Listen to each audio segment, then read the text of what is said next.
We've all been there. You tell yourself, just one more level or one more match. And before you know it, it's 3 a.m. Your eyes are bloodshot and you're wondering where the last 6 hours of your life went. Sound familiar? Yeah, I've been there too. Video games are fun, immersive, and honestly a great way to unwind. But when they start taking over your life, when you're skipping meals, neglecting responsibilities, or losing sleep, it's time to ask yourself, am I in control or is the game controlling me? The truth is, gaming addiction is real, and it's something a lot of us struggle with. But here's the good news, you're not alone, and it's not a life sentence.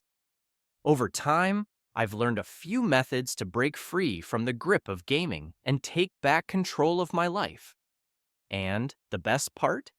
These methods are simple, actionable, and you can start implementing them today. Step 1. Acknowledge the problem without beating yourself up. The first step to solving any problem is admitting there's one. But here's the thing. Acknowledging the problem doesn't mean you have to hate yourself for it.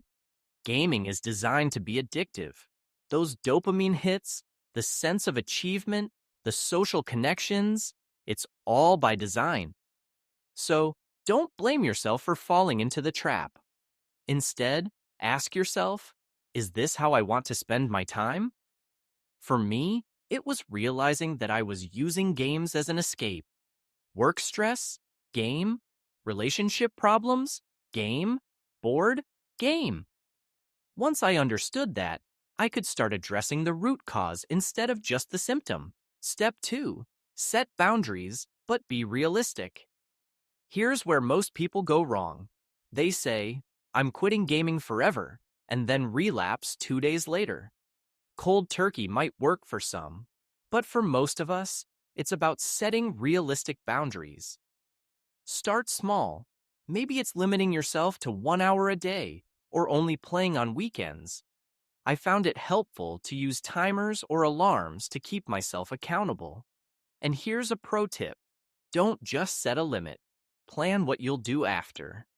Whether it's going for a walk, reading a book, or working on a side project, having something to transition into makes it easier to step away from the screen. Step 3.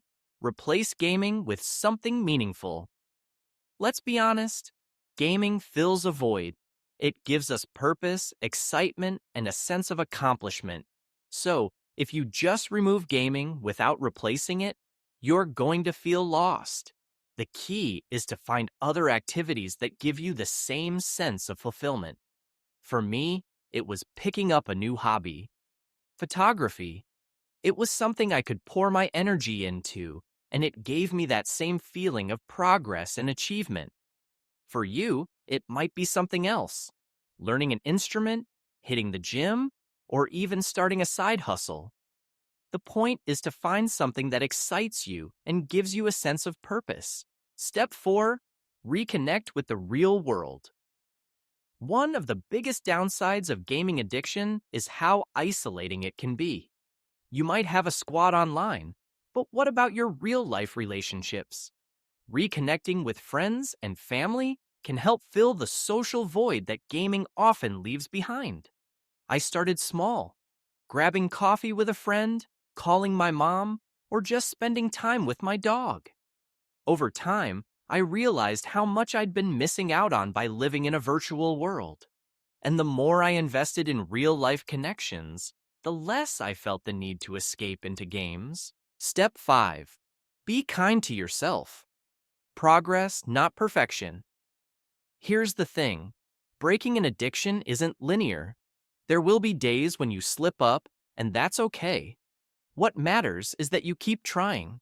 Celebrate the small wins, like choosing to read a book instead of gaming, or going to bed on time. I used to beat myself up whenever I relapsed, but I've learned that self-compassion is key. Every step forward, no matter how small, is progress. And over time, those small steps add up to big changes. At the end of the day, gaming isn't inherently bad. It's when it starts controlling your life that it becomes a problem.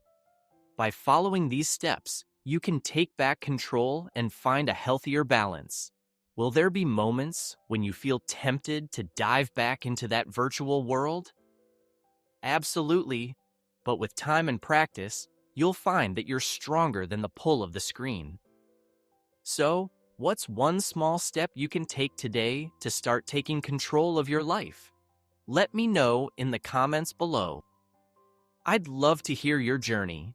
And remember, it's not about quitting gaming entirely. It's about making sure it doesn't quit on living your best life.